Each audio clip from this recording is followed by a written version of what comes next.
I watched all 3 days. All 3 days streaming instantly on my computer. They were all real time. I watched it beginning to end. And to tell you guys the truth, the day one was the only time I saw anything really the least bit interesting. Because day two, it was very focused on the Wii. And I don't really have a problem with the Wii. I actually really like the console. The thing is, I don't actually have a Wii, so it didn't really relate to me, and I found it really hard to relate to. Not to mention, all the games kind of seem like the exact same thing. The Wii U, you know, it's coming out soon, but all the games, I don't really see a whole lot of new innovation in the gameplay. The only one that really stood out was the ZombiU, which I talked about in the last E3 episode. So, in day 3, yeah, there's a couple gems, there's a couple that were interesting, but they're not worth making a video over. In any game that you saw interesting, you can watch on your own time. It just... E3 2012, after day 1, was kind of a letdown. There weren't a whole lot of them that really stood out. And they all just kind of felt really been there, done that.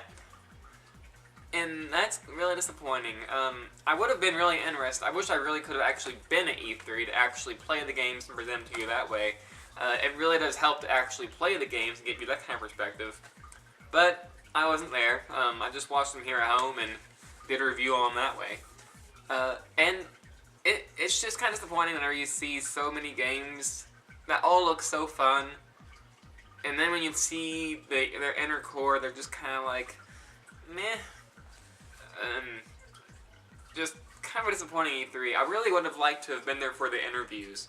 There were several developers there I really would have liked to talk to, especially along the lines of The Last of Us, which is actually probably the best of show. I really want to play that one. It's really sad that it's a PS3 exclusive, but it'll probably go to the PC eventually. But my computer's not gonna support it. But yeah, E3 2012 it definitely had some. It had some keepers. It had a lot of really awesome gems, and I think anybody that actually went to E3 had a great time. I've wanted to go there for several years. Which brings me to my next point. So E3 2012, final note, you know, there's a lot of games up there that are worth looking at. A lot of them are, you know, generic, you've played them before, but for some games, that's sometimes a good thing. Like, what, Epic Mickey 2, and there's a new Mario game coming out, which don't look any different from each other, but sometimes games just are better when you do the same thing again. You know what I mean. But speaking of conventions, I am hoping to go to 2 of them this year. At the end of this month, there's a one called DerbyCon, Derby City Comic Con, up over in Indianapolis. I should hopefully be there doing some interviews with some cover artists for DC, Marvel, and Dark Horse, which would be really awesome.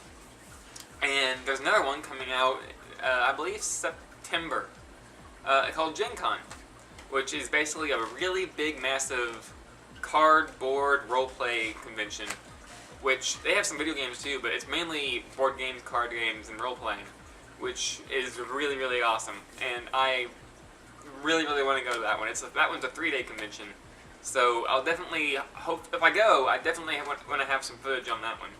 So DerbyCon and Gen Con, hopefully I'll have some footage of those by the end of the summer, and E3, kind of a letdown, but a lot of games out there worth looking into. Just kind of a quick little video, so I hope you guys got something out of it, and I hope that I will see you guys at the conventions. Talk to you guys later. Sketchy Reporter out.